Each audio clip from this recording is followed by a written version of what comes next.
It's time to take a look at stories making the headlines in Nigerian newspapers. Joining me now is social development advocate Shijibomi Adebi Bennett. He is in the studio. Good morning. Thank you for joining us on TVC Breakfast. Thank you for having me. You made it safe to the office. Yes. So we have to sort of okay this one. All right, let's head straight to the papers now. And I begin with the Daily Times. Calls mount for trial of SARS, other police chief victims' compensation. Calls mount for trial of SARS, other police chiefs' victims' compensation. That story on the front page of the Daily Times. Let's move now to the front page of the Nigerian News Direct. Abuja Benin protest. Hoodlums kill #EndSARS protesters. Free prisoners destroy cars. As army patrols Federal Capital Territory, police abandon checkpoints in southwest states. Edo declares 24-hour curfew. Youth have the right to protest. President Muhammadu Buhari speaking there.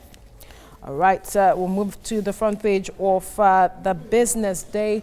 #EndSARS. Protests cripples businesses as air passengers miss flights. That story on the front page of the Business Day. To the national economy now. African Organization for Standardization. Nigeria to lead first ever 6-member management committee beats 13 other nations in keenly contested election. All right, to the front page of the leadership newspaper, still talking the #EndSARS protest. Many feared dead as protest turns bloody. Many feared dead as protest turns bloody. On the front page of the blueprint now, Buhari on #EndSARS. Youth have a right to peaceful protest. It's no longer peaceful, like Mohammed. Hoodlums free Edo prison inmates attack bullion van in Oshun. We are working on your demands, governors speaking there. Our website attacked, EFCC also speaking there. All right, to the front page of the Daily Trust now. #EndSARS. Chaos in Abuja states. 5 die, many vehicles burnt in Federal Capital Territory. Police open fire.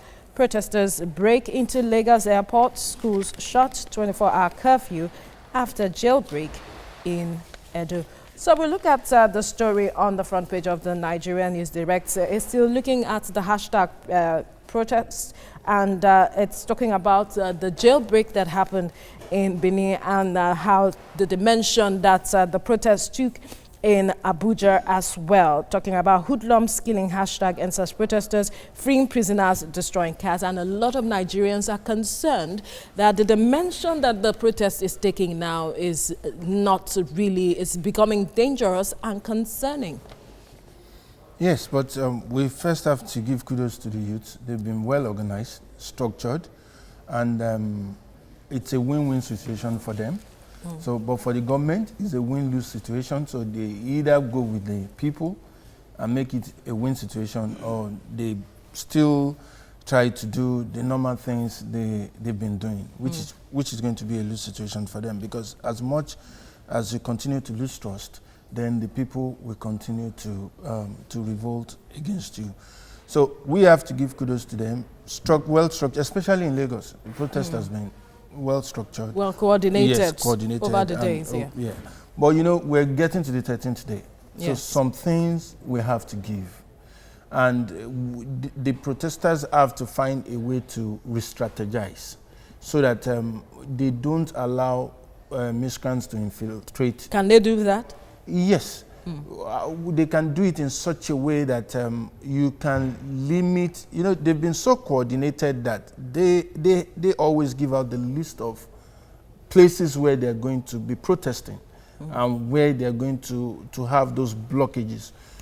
And I think instead of trying to have a whole wide area of presence, they can really structure it to like 2 or 3 places, because there is power in numbers. So that, because yesterday when I even left the house to go to the office, there were so many points, even in Ikeja, whereby you could see these ones are not EndSARS protesters. they had blockages and they were collecting money from people. So really? at some point we had to turn back. I had to turn back to go back home. So, and it happened on Sunday, even under Iponri Bridge. Though respectfully, they were asking for money before they allowed you to go. But those ones are not protesters. So we have to emphasize that those ones are not protesters. But people will always leverage.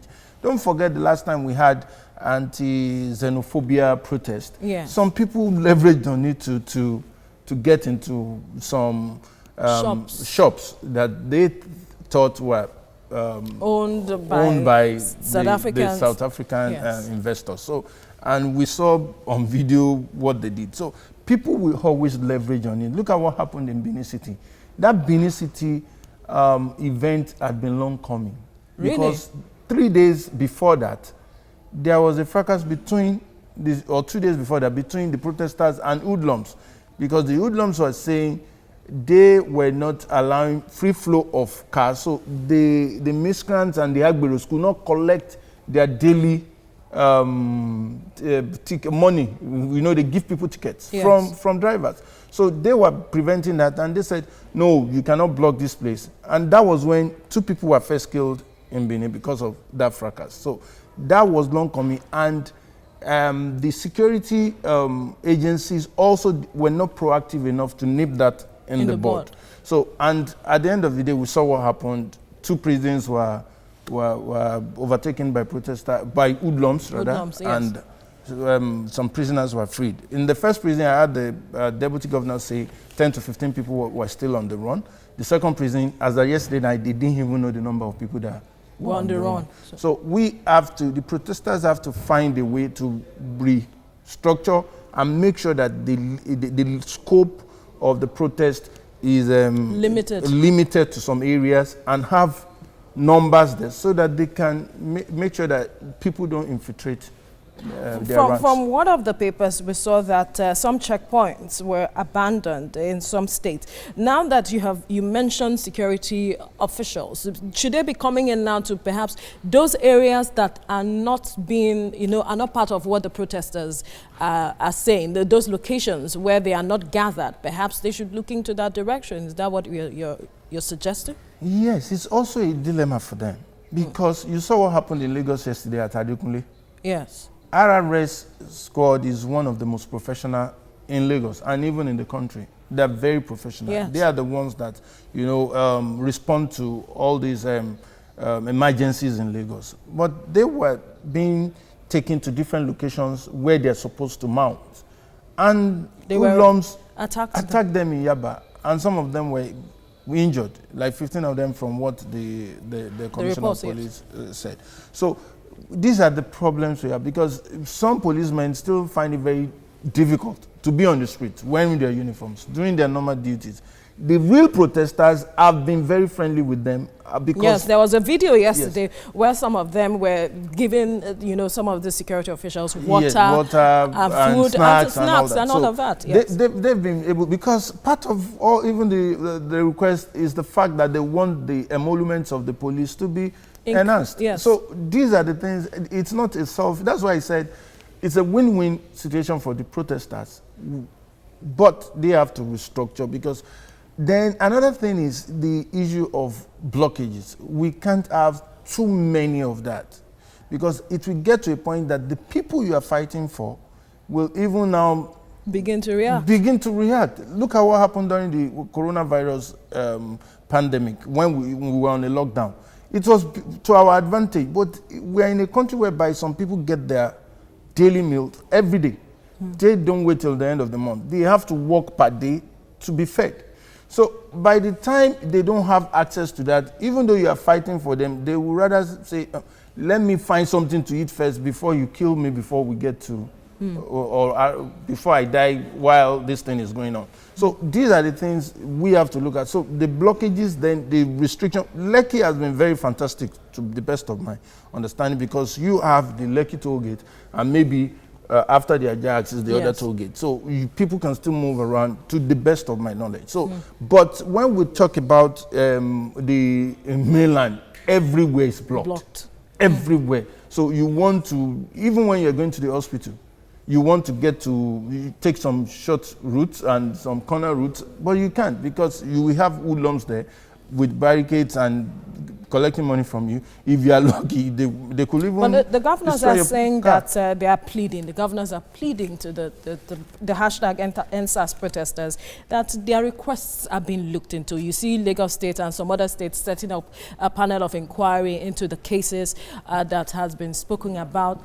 I wonder if it is time now to perhaps the protesters begin to look at seeing what the government is saying, perhaps, even though the president is saying they have a right to peaceful protest, but should they be looking at, perhaps, let's give the government some level of trust at this point? The government does not have any other choice than to be acceding and begging and pleading. So, but the protesters too, that's why I said they have to restructure. They have to find a way to make those demands in a better way, in maybe a better civilized way, because they've been civilized so far. So, and they should do it in such a way that miscreant, because you can we can have real or contrived situations like what happened in Osun State. So they should not allow that to degenerate into that. To start with the Daily Times, it says here, calls mount for trial of SARS, other police chiefs, victims compensation. That's in the Daily Times this morning. The news director is saying here, Abuja Bini protests, hoodlums kill EndSARS protesters, free prisoners, destroy cars, as army patrols FCT, police abandon checkpoint in southwest states. Edo State declares 24-hour curfew. Youths have the right to protest, as according to Buhari. Business Day says here, EndSARS protest cripples businesses as air passengers miss flights. National Economy, African Organization for Standardization, Nigeria to lead first ever 6-member management committee, beats 13 other nations in keenly contested election. Leadership newspaper says here, EndSARS many fare dead as protest turns bloody. The Blueprint saying here, Buhari on EndSARS, youths have a right to peaceful protests. It's no longer peaceful, says Lai Mohammed. Hoodlums free Edo prison inmates, attack bullion van in Osun State. We're working on your demand, says governors. The Daily Trust says here, EndSARS chaos in Abuja States. 5 die, many vehicles burnt in FCT, police open fire. Protesters break into Lagos airport, schools shut. 24-hour curfew after jailbreak in Edo State. All right, we're going to look at this story. It's not just in the Daily Times, it's on every newspaper this morning, and it cuts across the EndSARS protest, of course. Now, looking at this in the Daily Times, calls mount for trial of SARS, other police chiefs, victims compensation. The news director also is saying here, Abuja Benin protests, hoodlums kills EndSARS protesters, free prisoners, destroy cars. And let's first of all focus on this in the Daily Times. It says, calls mount for trial of SARS, other police chiefs, victims compensation. What's your take on this? Yesterday, the Lagos State government inaugurated the judicial panel of inquiry. Looking at all of these calls now, do you think there will be a headway? It's very, very difficult to predict, but the government doesn't have any other choice than to keep doing what they're supposed to do. Let the inquiry, judicial panel, and the activities be transparent. Let people see it. Because the youths that are supposed to be involved, many of them are still on the streets, but that doesn't mean the government should be deterred in whatever processes or activities that is ongoing. So they should continue with what they are doing. And thank God the governor already said he has a compilation of names of victims of SARS misdemeanor. Let me put it that way. So with that, they can start all the processes. So I believe by the time the government keeps acceding to the request of the protesters, it will get to a point that the protesters will be able to see sincerity on the part of the government. The government cannot sit down and say they should stand down because we have acceded to that request. They have also said they want to see it. They want to see practicable steps the government is taking. Well, so this is one of those steps. Do you think this protest will abate, even if the government is acceding to their demands? Don't you think that more demands will come up, keeping the protest on fire? Yes, the more demands will come, but every activity, and protest is one of human activities. It has its time span. Yeah. It doesn't mean the protest will now be totally dissipated. It's just that we'll get to a point whereby it's more orderly, then there will be timelines, there will be schedules for it. Oh, we're not seeing this, we'll come out again, just like what is happening in Hong Kong. They've been doing that for 1 year, 6 months. 6 months now. But you can see a kind of schedule of the protest. So it's not like everybody for 1 year, 6 months have suspended their life, and all what they do is go to the streets to protest. So people that have jobs to do still go. People that have studies to undergo still undergo their studies, but they always have the time to come back and still protest and request the government to do their bidding. And they've been getting results. So, but the blockages, all those things will calm down. Then by the time, I believe by the time the students also go back to school, by the time NYC is fully open, by the time so many things, because the first thing the government has to show is sincerity. The people are not fools. And those protesters too, they are educated people. The youths are educated, they are sophisticated. Yeah. So they will see it, and they won't be, it's something that will be very apparent and obvious, conspicuous. So nobody will say the government is not doing anything when the time comes. So the government should keep doing what they need to do. Like I said the other time, it's a win-lose situation for the government. So if they go along with the people, they change it to a win situation. But if they believe in the divide and rule, all that things they've been doing, previous governments have been doing, it will become a lose situation. But for the protesters, it's a win-win, because they are fighting for a better Nigeria, they are fighting for a better police, they are fighting for reformation. Well, you say the protester is a win-win. The Business Day is saying that EndSARS protest cripples businesses as air passengers miss flight. Now, during the COVID-19 pandemic, we saw that a lot of people called for going back to work, because during the pandemic, there was a lockdown. People were working per day to get their daily bread. But how is this affecting businesses at this point? Yes, that's why I said every protest and every activity has a time span. Then there will have a time span? There will be restructuring. Okay. Because I believe that when you're fighting for people, and the people also at the point in time realize that though this fight is about us, but the first thing we have to do is to survive first. Then the people you are fighting for could take it up against you. So I believe that as time goes on, we will have a situation whereby the blockages will reduce. So people can still go. You know, between now and then, when we started, it wasn't total blockage. Yes. But now we have a situation of total blockage. People cannot go to work. People cannot go to their so businesses. We will also get to a time whereby things will relax. I believe so. These people are not idiots. They are not. They are youth. They are part of us. Yes. Very intelligent people. They also know. They also have what's it called? A lot of their own businesses are also at stake. That's what I mean. So they also are feeling the brunt like every other person.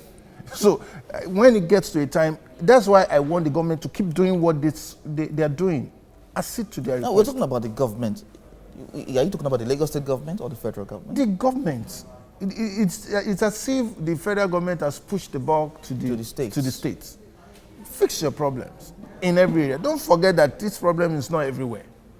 It's basically in the southern part of the country, majorly. Let's put it that way. The northern part are saying they are not really talking about EndSARS. They are talking about end to banditry, end to insecurity. And the northern state governors, through their spokesperson, their chairman, has said they even want SARS, which is not possible again because it has been banned already. So here we have to also think about our economy. But as time goes on, I believe that we will have a situation whereby the government is doing what they're supposed to do. The protesters too. We see that the government is doing something, but and we tone down the protesters have brought other demands. Apart from the 5 for 5 demand, there's a 7 for 7 demand where they have called for institutional reforms, constitutional reforms, state of emergency on the educational sector, the health sector, and all whatnot. Now, that is not for the state government to handle. That's for the National Assembly. to handle. So that's what I'm saying. If those demands have come again, they know with what they've written, these people are intellectuals. They know that those things cannot be done in a day. Time. So how do you think the government can handle this one? That's sincerity. This demand. That's where the sincerity comes in. We saw the Speaker of the House of the National Assembly, Speaker of the House of Reps, and the Senate President go to the President, and everything they were talking about is for the protesters to stand down, so that they should give them 2 weeks. The President has said 2 weeks. Now, within the 2 weeks, what are you going to do with those requests? People don't want a situation whereby you paper the cracks anymore. Let's start something.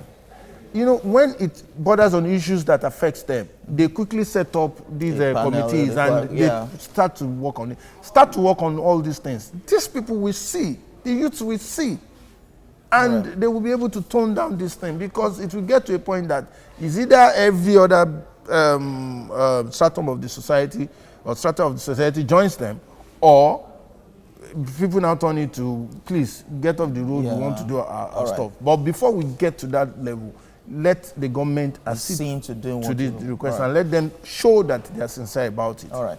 Thank you very much for talking to us on this development.